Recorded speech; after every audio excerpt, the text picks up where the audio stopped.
2027 বৰ্ষত হ'বলগীয়া মেট্ৰিক পৰীক্ষা যদি কোনোবাই 100 মাৰ্কৰ ভিতৰত 67 নাইবা 68 নম্বৰ পায় তথাপিও ফেল কৰিব পাৰে।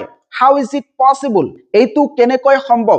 আৰু এইটো কিন্তু 100% সত্য যে 100 মাৰ্কৰ ভিতৰত যদি কোনোবাই 67 নাইবা 68 নম্বৰ পায় ফেল কৰাৰ সম্ভাৱনা আছে। 2026 বৰ্ষত যি মেট্ৰিক পৰীক্ষা অনুষ্ঠিত হৈছে সেই মেট্ৰিক পৰীক্ষাত বহুতো ছাত্ৰ ছাত্ৰীয়ে 68 নাইবা 67 নম্বৰ পায়ো ফেল কৰিছে। ইয়াতে ডাটা দেখুৱাব বিচাৰিছো SSLC 2026ত পাছ পাৰ্চেন্টেজ হৈছে কেৱল মাত্ৰ 65.62%, অৰ্থাৎ 100 গৰাকী শিক্ষাৰ্থীৰ ভিতৰত 35 গৰাকী শিক্ষাৰ্থীয়ে ফেল কৰিছে। আনফালে যদি এইচএছৰ ক্ষেত্ৰত চাও তেতিয়াহলে এইচএছ 2026ত পাছ পাৰ্চেন্টেজ হৈছে 83.62%, অৰ্থাৎ 100 গৰাকী শিক্ষাৰ্থীৰ ভিতৰত কেৱল মাত্ৰ 17 গৰাকী শিক্ষাৰ্থীয়ে ফেল কৰিছে। ইফালে 35 কিন্তু এইফালে 17। ইয়াৰ কাৰণটো হৈছে যে এই নিয়ম মেট্ৰিক পৰীক্ষাত 67 নম্বৰ পালেও ফেল কৰিব পাৰে নাইবা 68 নম্বৰ পালেও কিন্তু ফেল কৰিব পাৰে।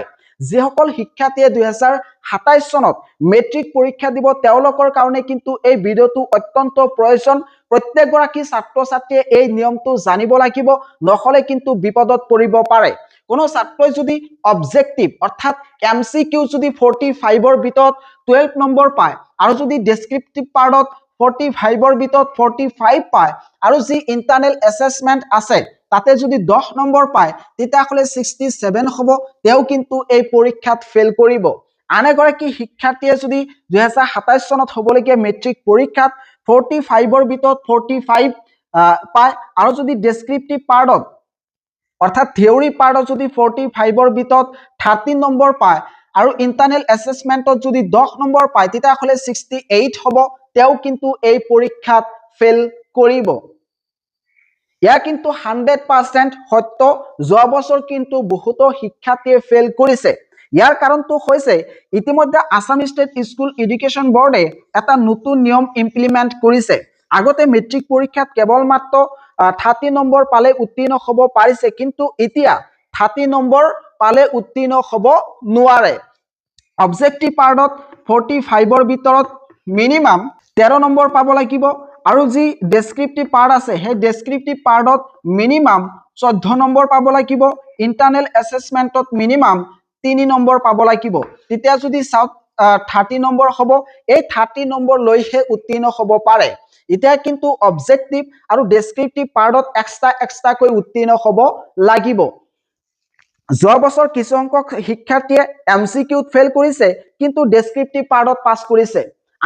আন কিছুমানে ডেসক্ৰিপটিভত ফেল কৰিছে, এমসিকিউত পাছ কৰিছে। এনেকুৱা কাৰণত দেখিবলৈ পোৱা গৈছে যে মেট্ৰিক পৰীক্ষাত পাছ হোৱা যি উত্তীৰ্ণৰ হাৰ সেইটো কমিছে। গতিকে তোমালোকে যেহেতু 2027 চনত মেট্ৰিক পৰীক্ষা দিবা, তোমালোকে এমসিকিউ আৰু ডেসক্ৰিপটিভ এই দুটা পাৰ্ট ভালকৈ ষ্টাডি কৰিবা, কাৰণ ইয়াতে কিন্তু মিনিমাম এই নম্বৰটো পাব লাগিব। ইয়া হৈছে 45ৰ ভিতৰত মিনিমাম 13 নম্বৰ, 45ৰ ভিতৰত মিনিমাম 14 নম্বৰ আৰু 10ৰ ভিতৰত মিনিমাম 3 নম্বৰ। এইখিনি লৈহে তোমালোকে উত্তীৰ্ণ হ'ব পাৰিবা। এই ভিডিঅটো তোমালোকে মোবাইলত সেভ কৰি ৰাখিবা নাইবা বন্ধুবৰ্গলৈ শ্বেয়াৰ কৰি দিবা যাতে সকলোৱে এই বিষয়ে জানিব পাৰে।